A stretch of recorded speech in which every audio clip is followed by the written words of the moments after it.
Salam sejahtera dan selamat berjumpa kembali pada pembelajaran seni rupa. Pada minggu lalu kita sudah membuat gambar elips.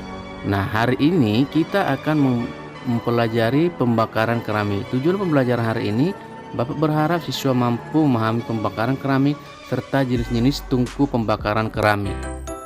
Pembakaran keramik. Tahap akhir dari proses membuat gerabah adalah pembakaran. Membakar benda yang terbuat dari tanah liat tidaklah mudah. Untuk melakukan kegiatan ini dibutuhkan teknik dan media yang tepat.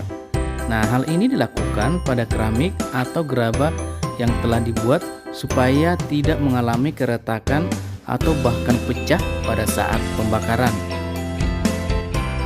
Pembakaran keramik dilakukan setelah keramik tersebut kering. Nah, bagaimana cara pengeringannya? Yaitu cukup sederhana, cukup disimpan di atas rak terbuka dan diangin-anginkan sehingga keramik tersebut secara rata kering. Nah, setelah keramik tersebut benar-benar kering, maka barulah dilakukan kegiatan pembakaran secara langsung ataupun menggunakan alat lain berupa tungku ataupun oven.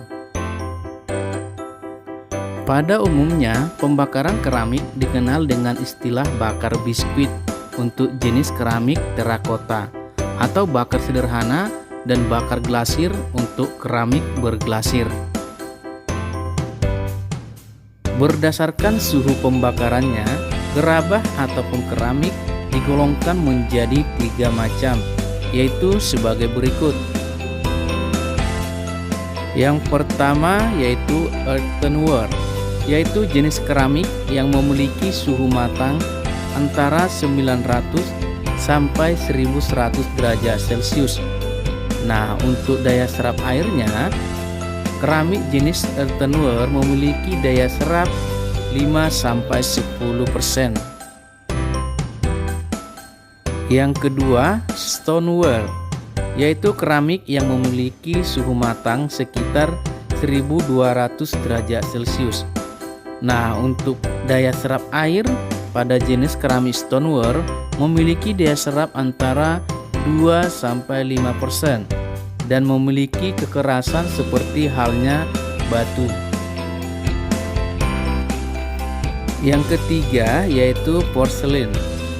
Nah, porselen ini jenis keramik yang memiliki suhu matang sekitar 1260 derajat Celcius dan memiliki daya serap air 0 hingga 1%. Bahan ini banyak digunakan untuk bahan industri bangunan, mengingat kekerasan dan kestabilannya. Nah, demikianlah ketiga jenis gerabah jika digolongkan dari suhu bakar masing-masing. Yang pertama, earthenware, suhu matang antara 900 sampai 1100 derajat Celcius. Kemudian stoneware, suhu matang sekitar 1200 derajat Celcius.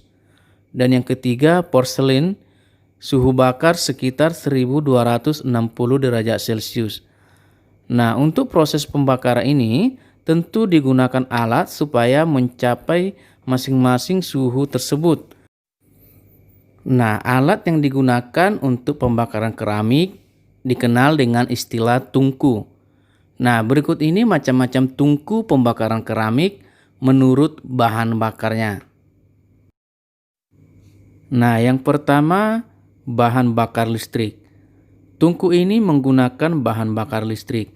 Panas yang dihasilkan oleh tungku ini bisa diatur dan disesuaikan dengan kebutuhan benda yang dibakar. Yang kedua, dengan bahan bakar minyak tanah. Pada tungku bahan bakar minyak tanah biasanya terdapat selang yang menghubungkan bagian pembakaran dengan minyak tanah. Tungku ini biasanya digunakan untuk membakar keramik berjenis stoneware. Yang ketiga, bahan bakar sekam, jerami, dan bambu. Nah, bahan bakar ini digunakan untuk pembuatan atau pembakaran keramik yang dikenal dengan tungku ladang. Tungku ladang ini merupakan tungku tradisional yang selalu dipakai dalam pembuatan gerabah dengan mutu rendah dan dalam jumlah yang banyak. Cara pembuatannya, Biasanya menggali lubang terlebih dahulu, kemudian keramik ditimbun dengan sekam lalu dibakar.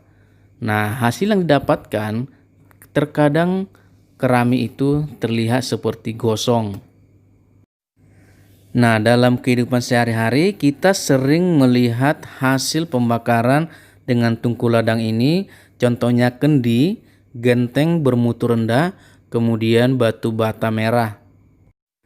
Nah, yang keempat yaitu bahan bakar gas. Nah, tungku dengan bahan bakar gas mirip dengan tungku listrik, hanya bahan bakar yang digunakan menggunakan gas. Sumber panas yang dihasilkan dari tabung gas yang akan dialirkan pada logam penampang.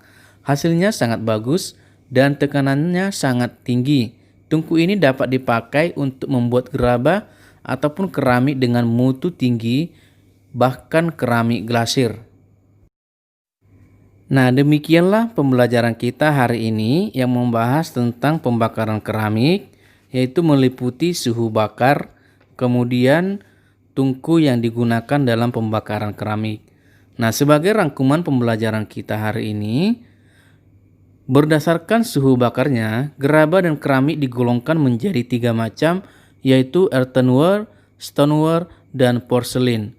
Macam-macam tungku pembakaran keramik menurut bahan bakarnya adalah tungku dengan bahan bakar listrik, tungku dengan bahan bakar minyak tanah, tungku ladang dengan bahan bakar sekam, jerami, dan bambu, dan yang terakhir yaitu tungku dengan bahan bakar gas. Nah, jadi anak-anak, untuk tugas kita di rumah, anak-anak silakan buka buku halaman 51, yaitu pelatihan pelajaran 3 bagian A. Jadi anak-anak jangan lupa dikerjakan di buku latihannya, dan ingat, bagi anak-anak yang memilih PJJ harus mengirimkan tugasnya dalam waktu yang sudah ditentukan. Sementara siswa yang konsultasi mengumpulkan tugasnya di jadwal konsultasi berikutnya. Nah, demikianlah pembelajaran kita hari ini. Jadi anak-anak persiapkan diri untuk penilaian formatif minggu depan. Untuk tugas hari ini, silakan dibuka halaman 51 pelatihan pelajaran 3 bagian A. Tuliskan soal serta jawaban yang benar. Nah, siswa yang PJJ murni kirimkan tugasnya di Discord, dan siswa yang konsultasi kumpulkan di jadwal konsultasi berikutnya. Selamat berkarya dan tetap semangat.